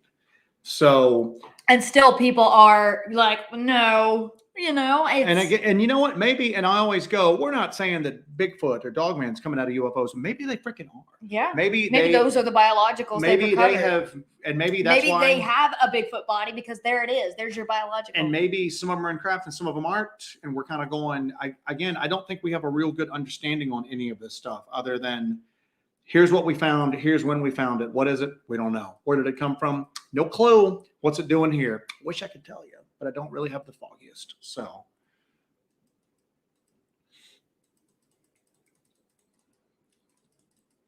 Damn, this is a good show tonight. I'm really. You're doing a great job. I'm doing a great job. I am doing a good job. I'm doing a really good job. Fab Mess says, here in Brazil in 2020, a UFO crashed in a city close to Rio de Janeiro. In a mountain, there's a video. But they scrubbed really good. The military got involved within hours. See, there you go. And that's what they're kind of doing right now. Is I guarantee you're going to see some footage from Peru over the next week, and it's going to be laughably bad. And it's going to be very obviously faked, and people are going to go, see, it's all fake, nothing to see here. With the Vajara incident, you had American military come in, swoop in and take those bodies after it went from military base to military base. They came in, they swooped in, they took the bodies. There is something about South America that is really, it makes South America is just a UFO hotspot for these downed craft for some reason. We're going to, my biggest fan, Stingray, 1975. Thank you. Let's talk about this real quick. That metallic door sound stinks of aliens. I'm going to go ahead and put this out here just because I've mentioned it to a few people. And I think that if there's one thing that we're good at is that we're not the smartest. We're not anything like that. But I do think that we have the ability to we are the best looking. Well, there's that. Go on. Goes without saying. Anyway. I do think that if there's any one thing we're good at, it's the ability to kind of like think in non-traditional terms, kind of think outside the box and be a little creative with the phenomenon. That is a detriment with some people. We're a little too woo, we're a little too out there, and we're a little too accepting for other stuff. But you know what? That's just how we're rolling with it. But Stingray says that metallic door sound stinks of aliens. Now he's talking about that metallic sound that's described in various ways. Okay, with the Tom Mezek case, it was described as a metallic trapdoor shutting. Martin Groves heard it during his, and I always go back and forth. You don't really want to call it an encounter. It was an attack. During the attack that Martin Groves and his hunting partner suffered, they heard this metallic sound. You can go back, and Bigfoot researchers have been talking about this sound that they've experienced for years in the woods. And I've talked about it on here before, and some of the, just like the Peruvian alien stuff, some of the explanations that they've come forward, you're kind of stretching, you know. There was a tornado and it tore off a tin roof and it deposited in the woods, and Sasquatch uses this tin roof as a signaling method now, or they just shake it for fun because they like the noise. Okay. You hear all that stuff at all. So to my knowledge, and I might be wrong, and if I am wrong, please somebody let me know. I don't think that would derail the theory that I'm working on, but it would be a good data point to have in it.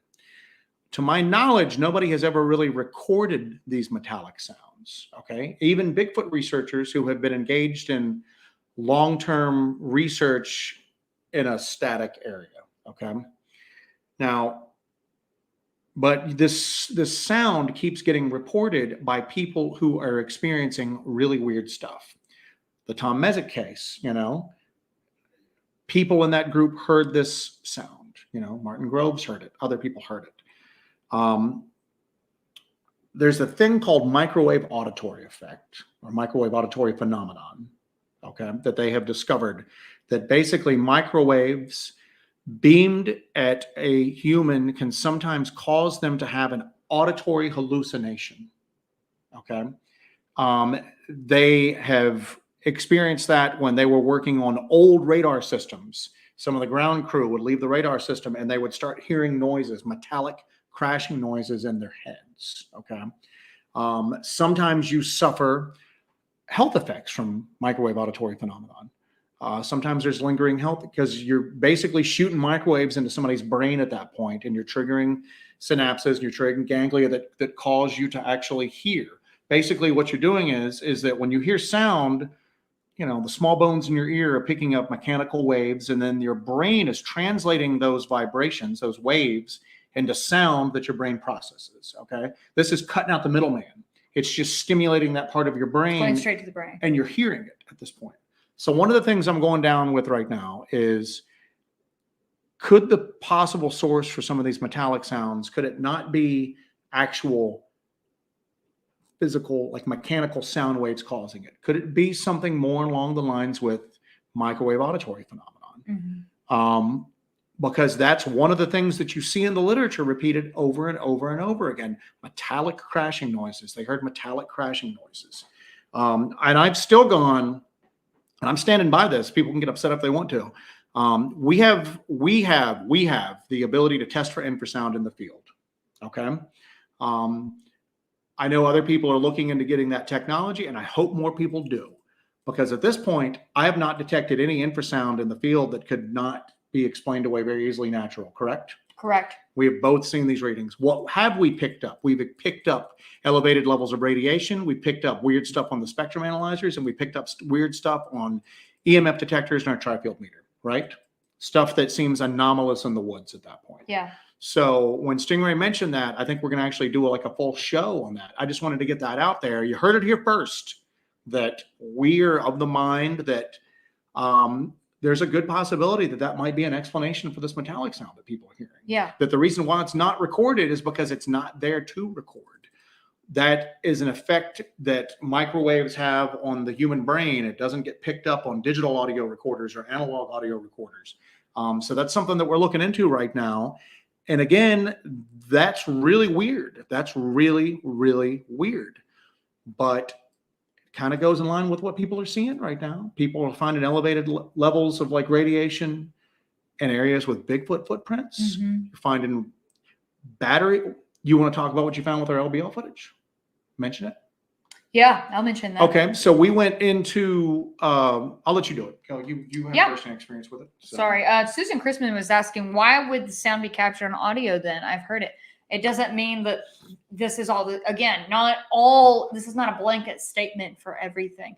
This is just for some of these instances where you don't hear it on these recordings. You don't hear it at all physically. You're hearing it. It's basically beamed into your head, correct? Mm-hmm. And so this is not a blanket statement for every time this sound occurs. Well, but here's the deal: is that if you've heard it on audio, let me know. The closest I could find was a researcher who was putting audio clips up, and he was catching weird stuff, and then it turned out that it was car doors slamming from an adjacent parking area for a trail.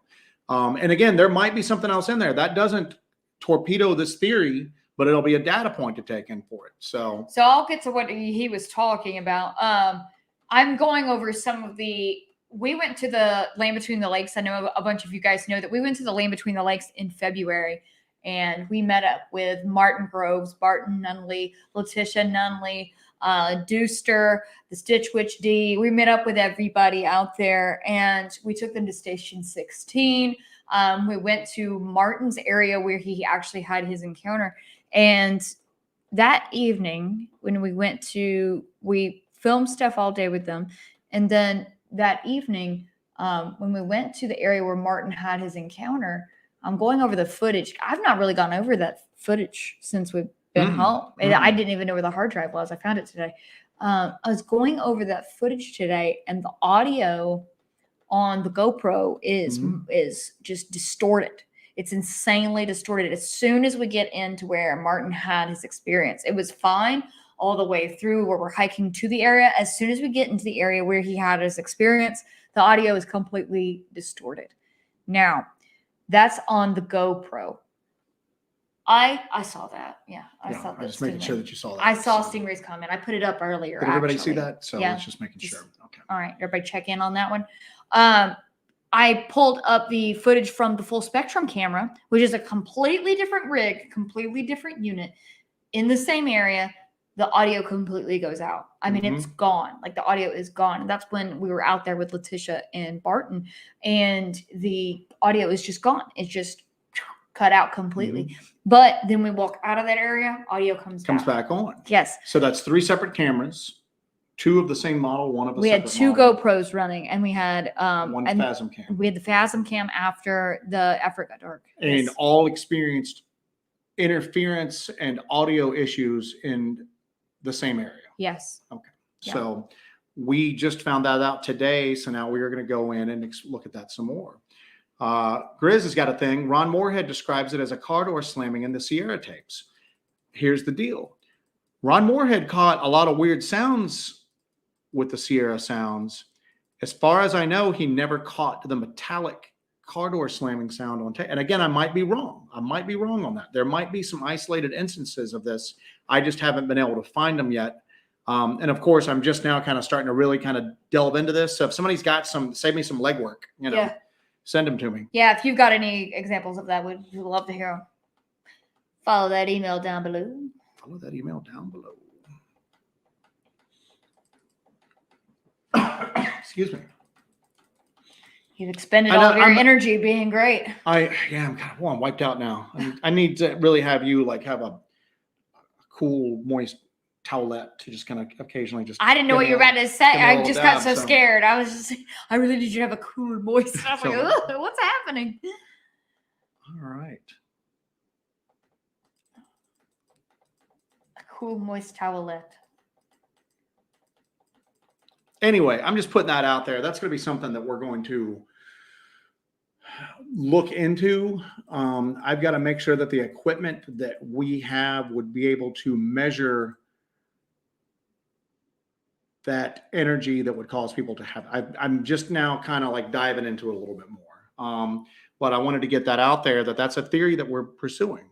Other theories that we have posited, we've sometimes heard on other shows all of a sudden as if they were somebody else's. So I'm putting our stamp on this right now. Do you know what I'm saying? Yes. Isn't that odd? Yeah. So this might, I want people to remember that microwave auditory phenomenon. I'm thinking that there, at least in some cases, it might be associated with this metallic sound. So, and what's causing that energy, I don't know. It would be weird to hear that on someone else's thing. Yeah. Well, we'll see. Weird to hear that. So, Ray Provencio, thank you. $9.99. Keep up the great work y'all do. Enjoy these live feeds and what it's talked about. It clearly shows it's all connected, as Beyond Skinwalker Ranch has been able to uncover so far. We've got to watch that show. We've got to see that. We have not seen the last several seasons of Skinwalker Ranch, and we have not seen Beyond Skinwalker Ranch, but you're not the first person to tell us that it's great. Yeah, we really need to watch that. Didn't we try to find it, and then we got distracted watching Dark Winds? We got distracted watching Dark Winds. So now people are going into the Taos Hum, Sky Trumpets.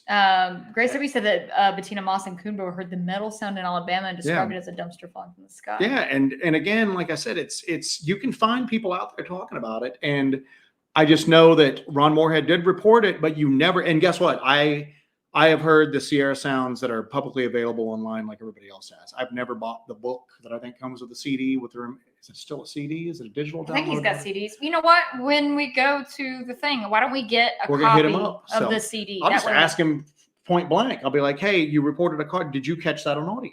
Yeah. And if he goes, no, I'll be like, why do you think that is? Did you have the audio running at that point? Because his audio was pretty much state of the art at the time. It was I'm going to ask him, did you capture it on audio? Ron Moorhead probably would roadhouse my throat out or something like that, man. You're not gonna. Anyway, pull a gator tooth from his hat. And people are saying that the car door sound is a portal opening and closing. Maybe a portal is what's emitting that energy, that microwave that causes this. They were thinking that the pyramids at Giza were built to produce a microwave beam. That the acoustics of it were made to produce a microwave beam that would shoot out one of those holes. And see, again, that's something that I'm not very well versed on. but I'm looking at this right now, and because again, they were talking about Havana syndrome. I've been just constantly going on about there's a connection here. Havana syndrome, people's brain makeup who find themselves having repeated UAP encounters, and how that brain makeup is there before the encounter and makes them seemingly more susceptible or open, I guess. Open to it, yeah.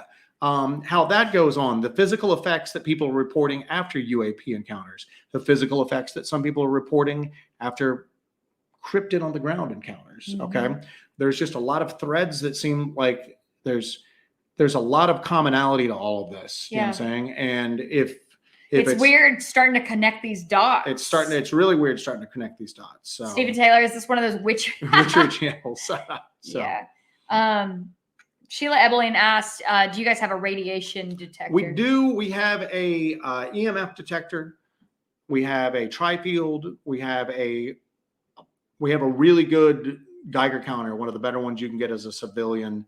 We have a couple of spectrum analyzers. I need to up our spectrum analyzer game. We are looking at a new spectrum analyzer. We actually, the money that everybody was kind enough to donate last weekend, we spent it on not a hooker or blow. Not at all. So just saying. But we spent it on a night vision camera. A new camera, yeah. And the damn thing showed up broken.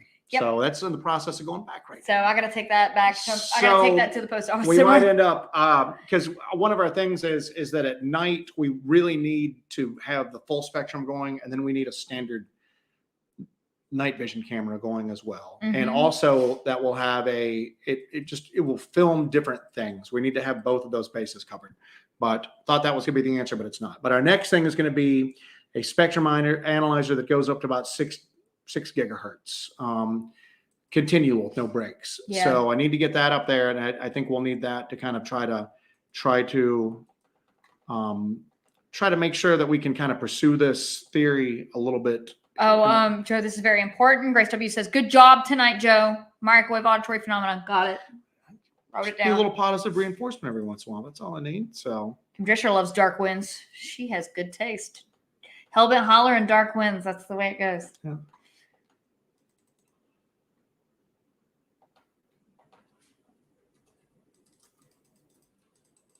All right, I'm looking here. Make sure you guys hit that like button. Here. Let's see, I'm going through here.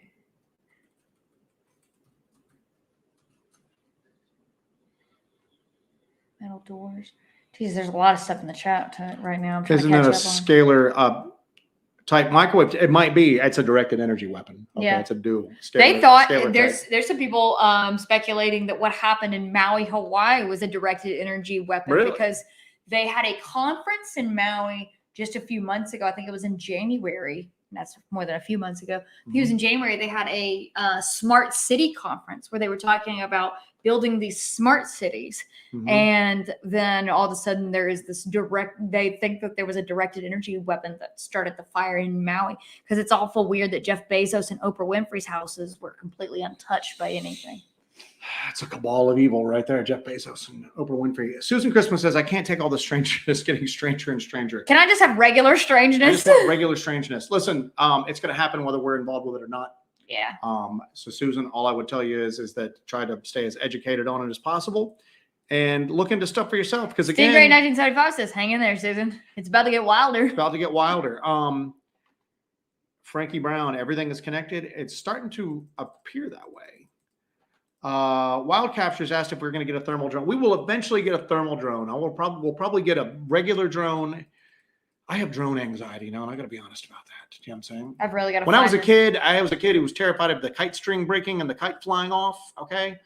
And then now I lost the drone, the first drone we had. So I have a certain amount of drone anxiety. So I'm going to have to get back into that drone saddle. I know, but still, our goals right now is better recordable night vision. We did a night vision camcorder, a better night vision camcorder. Some people were complaining, to use in conjunction with the full spectrum camera, because some people were complaining that the old night vision, and they are right, that footage is grainy, and if we do catch something, it's going to be just a blob. It's just not going to be worth the time. That, and then a spectrum analyzer, and then there's a couple other things, and then we'll hopefully get a drone sometime next year. So Wade Sutton says the microwave audio phenomenon is a very interesting hypothesis. Could it also not cause the mind speak people say they've encountered? I'm glad you asked, because there are rumors. Well, there's not rumors this happened. They wanted to see if they could basically do what is referred to as microwave induced telepathy. Okay. So where you could actually beam a directed, energy beam at someone, and you would have it set so that you could actually beam specific thoughts or words into their heads at this point. Again, this is difficult to test. At that point, that's mind control. That's not telepathy. That's mind control. Well, this is where if there's an unwilling or the subject doesn't know about. Now you get into like gang stalking stuff and. Oh Jesus! But here's the deal: is that they supposedly stopped this because of the damage that was done to test something. Yeah, I don't doubt it. You're microwaving people's brains. However, that's the public testing. You don't think that they have continued that testing on anywhere else. But here's the deal: again, if you're dealing with the homeless and the prisoners. If you're dealing with an entity that has abilities beyond what we understand,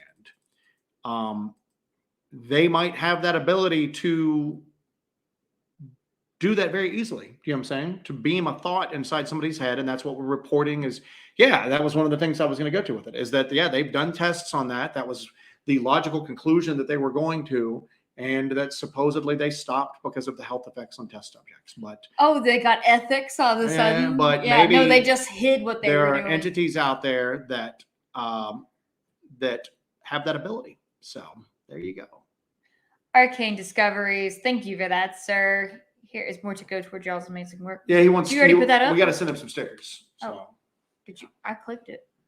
I unclicked it. I'm sorry. Thank you for that, Arcane Discoveries. Thank you so much. Yes. We'll throw you some stickers in the mail. I'm going to the post office tomorrow to mail that broken I have camera. got his address. Make sure you send Jessi the mailing name, mailing address, and everything like that. Yeah, send me that. I'm the post office mule. Grace said she heard that about Hawaii as well. Yep. JD Smooth, what do you think the Black Pyramid in Alaska is? Did they ever? I don't know anything more about it than that there's supposedly a Black Pyramid in Alaska, just to be honest with you.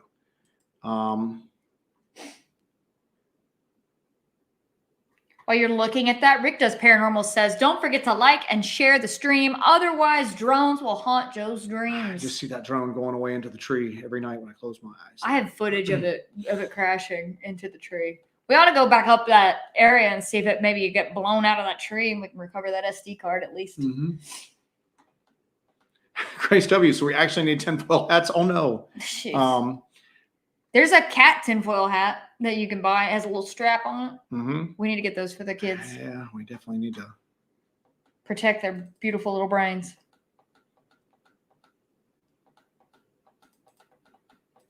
Chat's like on fire tonight. Yeah, it's rolling. It is rolling. Do you think here's a good one. Do you think the moon-eyed people are extinct? No. No, I don't. I think that they were driven back underground by the indigenous tribes that were here. They first had conflict with them. They were not Welsh settlers. That story is, if you just spend a little time on it, don't take my word for it, you'll find out that Welsh settler story was, again, something that somebody posited that then just became a matter of fact, because that makes sense, right? Welsh, pale Welshmen came over here. And, nobody likes them. Yes, and nobody likes them. So I don't think so. I think that that these things appear in modern parlance. I think these are the same thing as the Kentucky Goblins, the Dover Demon, the Pale Crawlers, just these pale like entities. But no, and just a short back, I don't think they are. I think that there's more. Those are more likely to exist than other things out there. So. Hog captures cat check. What's that? No. Cat check? No. No.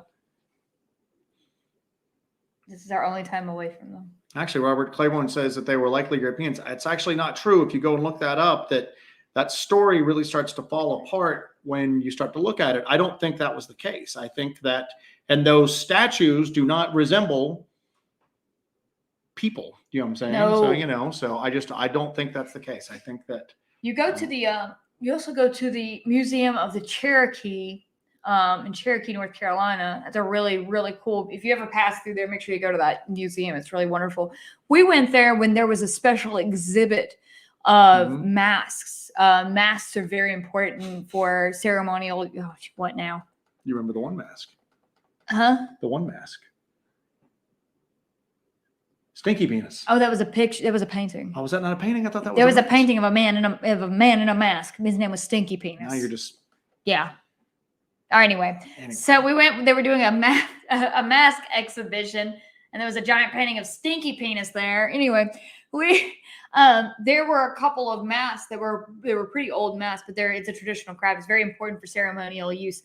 The masks are, but there was one of the Moon Eye people, and it looked like an alien gray or like a goblin. It is what it exactly looked like. It looked like an alien gray or a goblin. So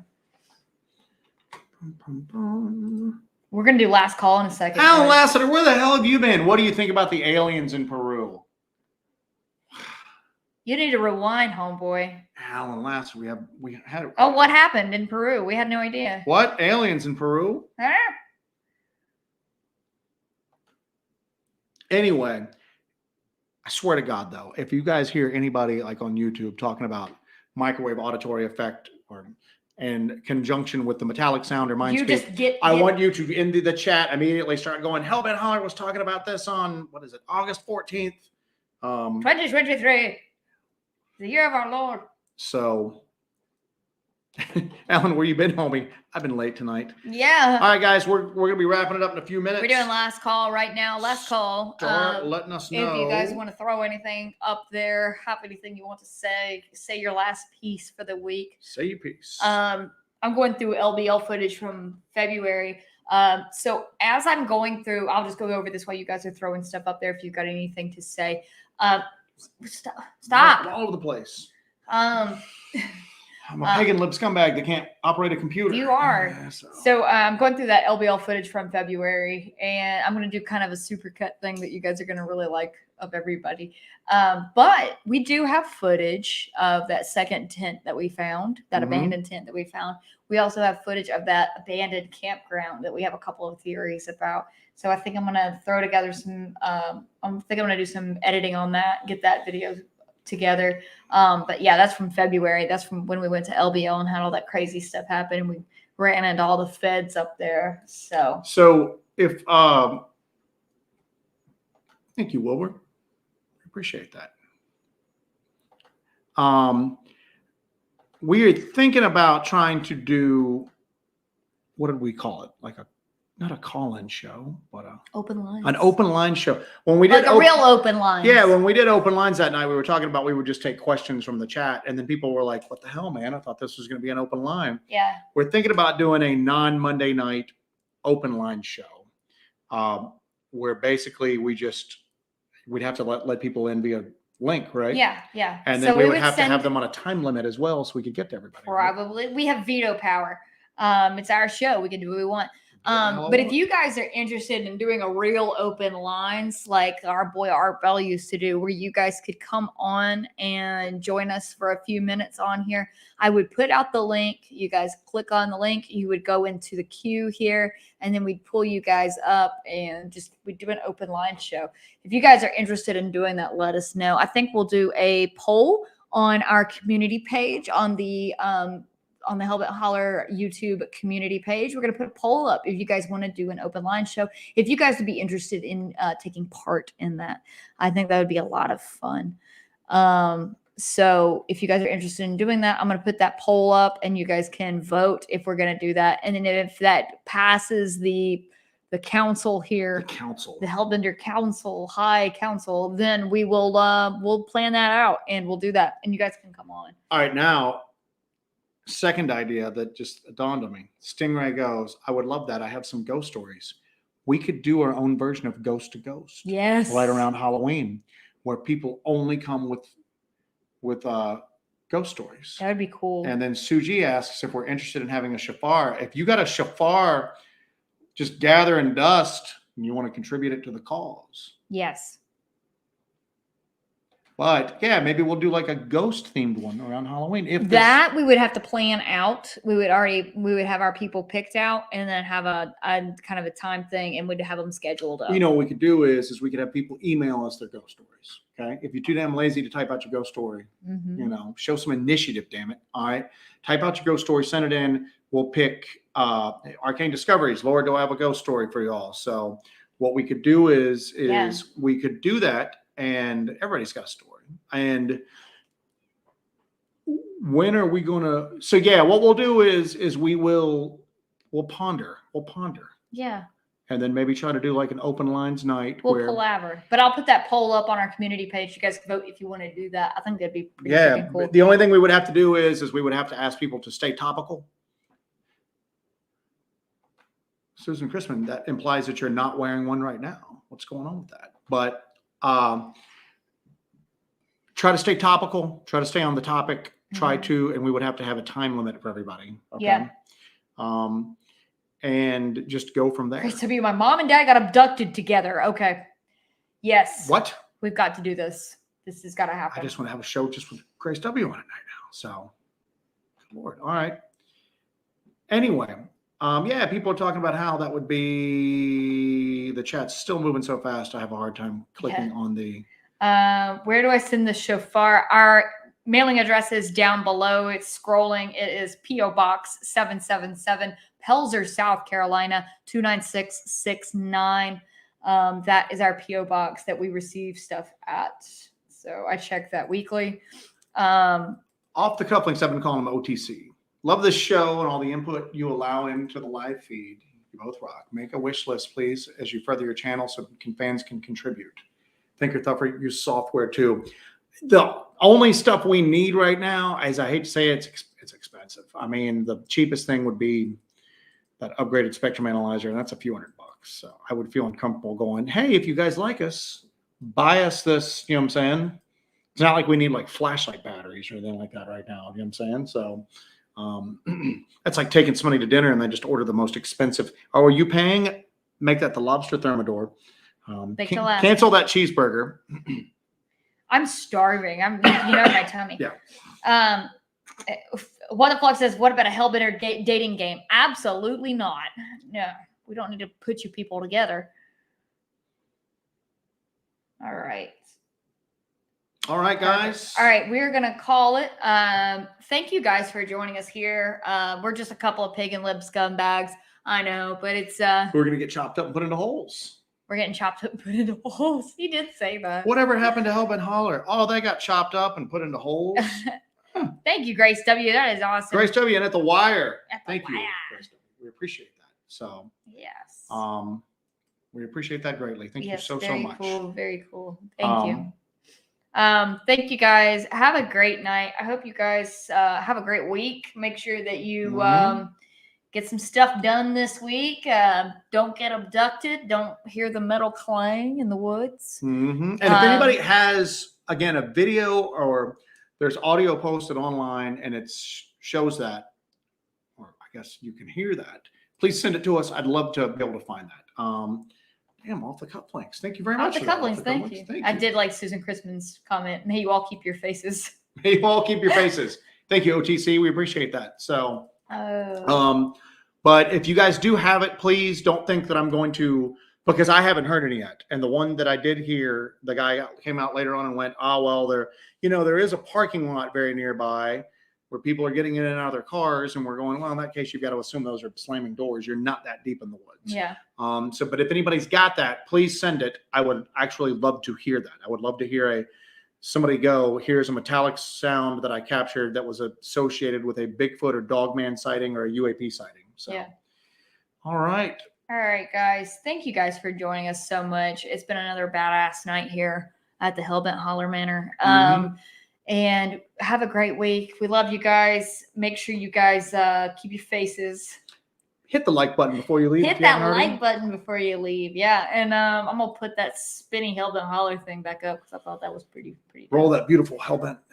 We ought to do like a spinning Hellbent Holler bean. That'll be our bean footage. I need some beans right now, man. Oh, I'm starving. I'm gonna make Yeah. some dinner. All right, guys, we love y'all. Here's some music for the way out. Make sure you guys tell each other goodbye. Love you, Hellbenders. You guys are the best.